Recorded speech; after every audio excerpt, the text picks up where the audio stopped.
When you start a new game in Subnautica Below Zero, you're going to have a drop pod that will serve as your initial starter base like the life pod did in the first game. It works fine as it has a fabricator and some storage, but you will quickly outgrow it and need more. Like me, you may be eager to build big with the new large room piece, but it won't be available for a bit until you get the unlock for it.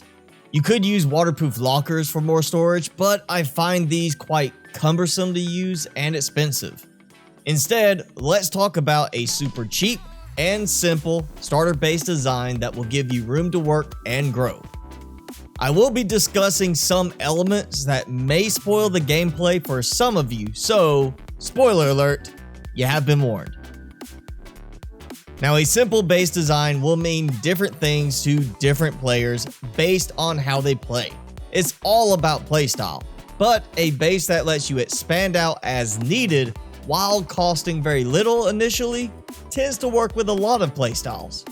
Before you can build a base though, you need the habitat builder.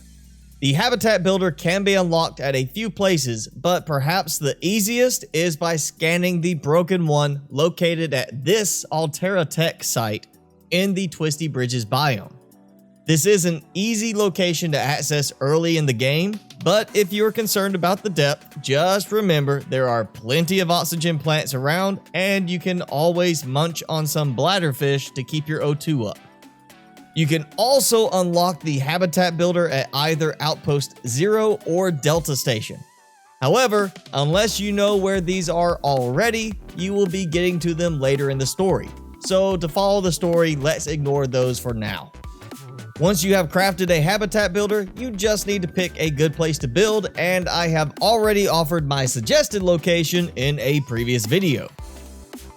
First, let's place down an X-shaped compartment. Why the X compartment and not the others? Well, the I compartment that is typically used works well at a cost of 2 titanium each, but only offers 2 expansion points and can feel a bit cramped once you start putting things on the walls. The T compartment costs the same 3 titanium as the X compartment, but does have 1 less expansion point. So for me, the X compartment is the best overall option for early game. Now, we of course need power, so throw on a single solar panel. This will cost 2 titanium, 2 quartz, and 1 copper. Most of the early game areas work well with solar power, and solar is what I've used the most with my bases during early access gameplay, so you shouldn't have any issues. Then pick a side and add a hatch to it so you can get inside. This will cost 1 titanium and 1 quartz. We could say the base is done at this point, but it doesn't offer much other than oxygen and safety. So let's add a fabricator so we can do some work. This will bring the total initial cost to 8 titanium, 6 quartz, and 3 copper. That's really cheap. You probably already have all of these materials just from gathering while you search for blueprint scans.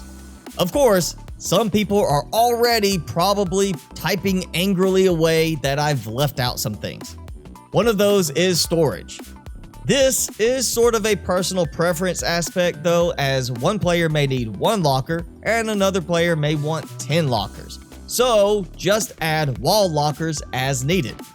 Why wall lockers specifically? Well, they mount to the wall so they are easier to place, offer 30 inventory slots each, and only cost 2 titanium apiece. Then there is one more critical aspect for early game: the battery charger. The battery charger currently unlocks with the habitat builder, though this could change at the time of full release. The silver you need for the battery charger is easy enough to find just past the Twisty Bridges biome in the thermal spires. Just look for the argentite outcrops.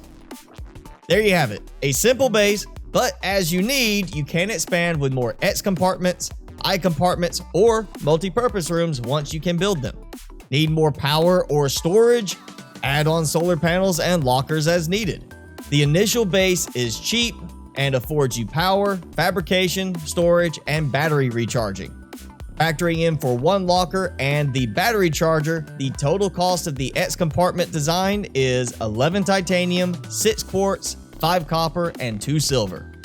This base should be able to last at least until you unlock the large room.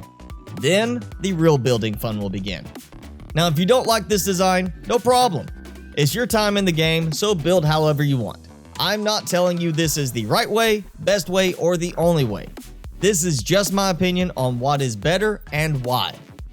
If you're still watching, then kudos to you. Thanks for sticking around. As a reward, I have a quick tip for you, but this is a definite spoiler. If you don't want to wait and just want to start right away with a large room, find your way to Outpost 0. Outside one bulkhead door, you will find a scannable habitat builder. You will also be able to scan and unlock the multi-purpose room and large room here as well. Well, that's it for this guide video. So, if you enjoyed it, then hit that like button and go watch another one of my Subnautica Below Zero videos.